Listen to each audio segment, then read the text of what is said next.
என் உயிரினும் மேலான ஆத்ம பந்துகளுக்கு எம்பெருமானை பிரார்த்தித்து ஆசீர்வாதம். தர்மம் வெல்லும், சத்தியம் ஜெயிக்கும். என்ன இந்த தாரக மந்திரம் பகவான் எப்போ பிரபஞ்சத்தை உருவாக்கினானோ அப்போலேருந்தே சொல்லியபடி சொல்லிய வண்ணம் நடத்தி காட்டி கொண்டிருக்கிறார். என்ன யுகங்கள் 4 கிருத்தயுகம், திரேதாயுகம், துவாபரயுகம், கலியுகம் என்று ஞானத்தால் யோகத்தால் செய்யும் கர்மத்தால் முக்தி 3 யுகத்தை. கலியுகத்தில் பக்தி இருந்தாலே போதும்ட்டு. ஏன்னா அந்த பக்தி க்ஷீணமாயிட்டே வருது. 4 கால் 3 கால் 2 கால் இந்த தர்மம் இன்றைக்கி 1 காலில் நிற்கிறது. அப்பயும் கண்ணன் என்ன சொன்னார்? தர்மத்தின் வாழ்வை சூது கவினாலும் தர்மமே ஜெயிக்கும். தர்மத்தையும் அழிக்க முடியாது, சத்தியத்தையும் வெல்ல முடியாது. இதன் 2 அம்சமாக திகழக்கூடியவனே பரம்பொருள். நீ எல்லோரும் மனக்கலக்கமாக இருக்கும். சத்தியத்துக்கு சோதனை, தர்மத்துக்கு வேதனைன்ட்டு படவே வேண்டாம். ஏன்னா அதுக்கு எடுத்த கிருஷ்ணாவதாரமே ஒரு பெரிய சாட்சி. நான் அந்த குருட்சேத்திர போரில் முதல்ல கௌரவர்கள் ஜெயித்தாங்க. அப்போ பாண்டவாள்லாம் மனம் தோண்டு போச்சு. கண்ணன் என்ன சொன்னார்?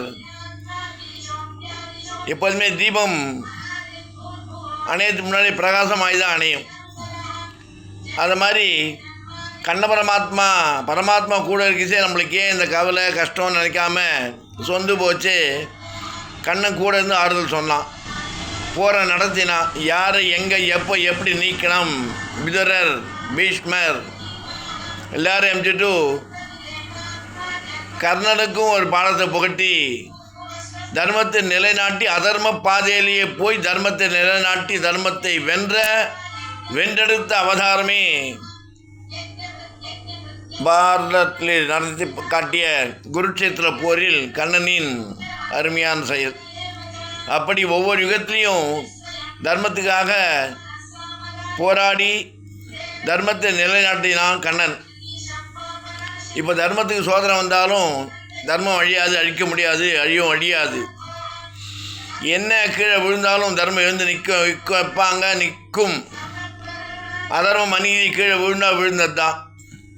எப்போதுமே மனிதனுக்கு புத்தி முதல்ல கெடும், செயல்பாடு கெடும். அதன் மூலம் அவன் தறிகட்டு வாழ்வான். ஆனால் எப்போல்லாம் அதர்மம் தலை தூக்கிறோம் அப்போல்லாம் நான் அவதாரம் எடுப்பேன், அப்போல்லாம் நான் நிற்பேன் கண்ணன் சொல்லியிருக்கார் கீதையில். அதே மாதிரி இப்போ இருக்க காலகட்டத்தில் எல்லோரும் கூட்டு பிரார்த்தனை பண்ணி எப்போல்லாம கோயிலுக்கு போகிறோமோ தர்மம் வெல்லணும், சத்தியம் ஜெயிக்கணுன்ட்டு அங்கே இருக்க சன்னையில் பிரதானமாக இருக்கக்கூடிய தெய்வத்தை பிரார்த்தனை பண்ணி ஒரு நீதி வைத்தி பிரார்த்தனை பண்ணி வாங்கோ. தர்மம் வெல்லும், சத்தியம் ஜெயிக்கும். பாரத மாதா கீ ஜெய். ஏன்னா அப்பேற்பட்ட பூமி நம்மளுடைய பாரத பூமி, சனாதன பூமி, தர்மத்தை நிலைநாட்டி ஆன்மீக பூமி என்று கூறிக்கொள்வது பெருமை அடைந்து நாம் பாரத பூமியில் பிறந்திருக்கோம்னு சொல்கிறதுக்கே பெருமைப்பட வேண்டும். அமைதியான பூமி, அமைதியான பூங்கா பாரத பூமி நம்முடைய இந்தியா. புரிந்து கொண்டு பயமில்லாமல் தைரியமாக கூட்டு பிரார்த்தனையாக செய்து தர்மத்தை வென்று சத்தியத்தில் நிலைநாட்டுவோம். ராமானுஜன் திவ்ய பாதாரந்தங்களிலே சரணம்.